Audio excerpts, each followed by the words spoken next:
سبيل الدموع سبيل مريح تنهدى يا صاحي كي تستريح Bismillahirrahmanirrahim. Assalamualaikum warahmatullahi wabarakatuh.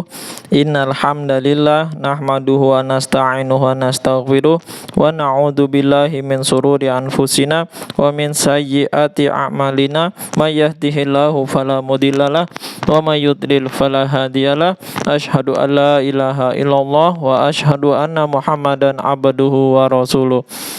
Kali ini saya masih akan membacakan kitab Fadilah Amal di bagian kitab kisah-kisah sahabat di babnya yang ke-10. Semangat kaum wanita dalam mengamalkan agama di bagian sekilas tentang kehidupan istri-istri dan anak-anak baginda Rasulullah Shallallahu Alaihi Wasallam di kisahnya istri Nabi yang nomor ke-11, Sayyidatina Maimunah radhiyallahu anha. Ummul Mukminin Sayyidatina Maimunah radhiyallahu anha adalah anak Haris bin Hazan yang nama aslinya Barrah.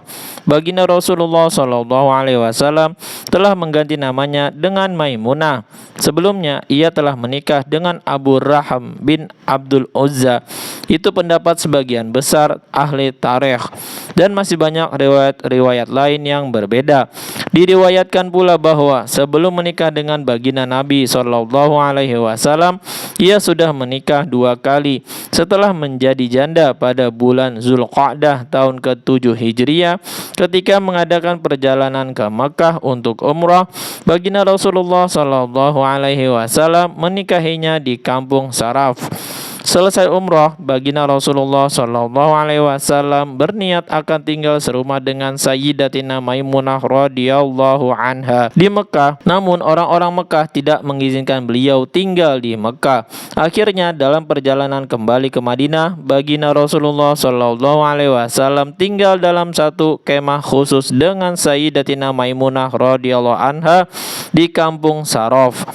Menurut riwayat yang sahih, ia wafat pada tahun ke-51 Hijriah di kampung Saraf, tempat bekas kemah tersebut. Riwayat lain menyebutkan ia wafat pada tahun ke-61 Hijriah, yaitu pada usia 81 tahun. Kampung Saraf merupakan tempat yang istimewa dalam perjalanan hidup Sayyidatina Maimunah radhiyallahu anha, dan ini merupakan keajaiban sejarah. Ia menikah dengan baginda Rasulullah Shallallahu Alaihi Wasallam di tempat itu pada safar pertama, tinggal dalam satu kemah dengan beliau pada safar kedua, wafat dan dimakamkan di tempat itu pula setelah beberapa tahun. Sayyidatina Aisyah radhiyallahu anha berkata, Maimunah adalah orang yang paling bertakwa di antara kami dan paling menjaga hubungan sanak famili. Sayyidina Yazid bin Asam radhiyallahu anhu berkata, setiap saat Sayyidatina Maimunah radhiyallahu anha sibuk dengan sholat atau dengan pekerjaan rumah tangga. Apabila selesai dari kedua pekerjaan tersebut, ia senantiasa bersiwak.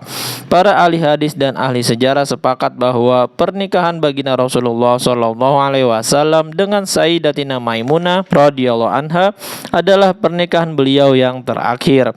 Sedangkan urutan pernikahan beliau dengan istri-istri yang lain, yaitu antara Sayyidatina Khadijah dan Sayyidatina Maimunah radhiyallahu anhuma, ada perbedaan riwayat. Oleh karena itu, mengenai tahun pernikahan mereka pun ada perbedaan riwayat, sebagaimana yang telah diterangkan di atas secara singkat. Dari 11 istri baginda Nabi Shallallahu Alaihi Wasallam, ada 2 istri yang wafat di masa hidup beliau, yaitu Sayyidatina Khadijah radhiyallahu anha dan Sayyidatina Zainab binti Khuzaimah radhiyallahu anha. Sedangkan 9 istri lainnya masih hidup ketika baginda Rasulullah Shallallahu Alaihi Wasallam wafat.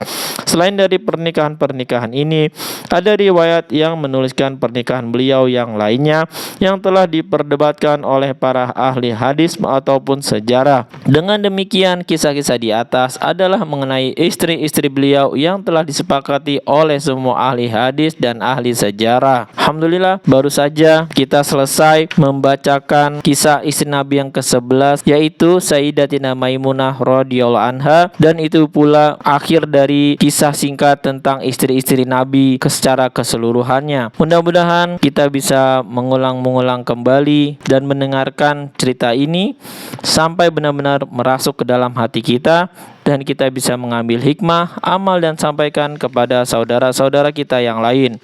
Subhanakallahumma wa bihamdika asyhadu alla ilaha illa anta astaghfiruka wa atubu ilaik. Assalamualaikum warahmatullahi wabarakatuh. سبيل الدموع سبيل مريح تنهدى يا صاحي كي تستريح وبث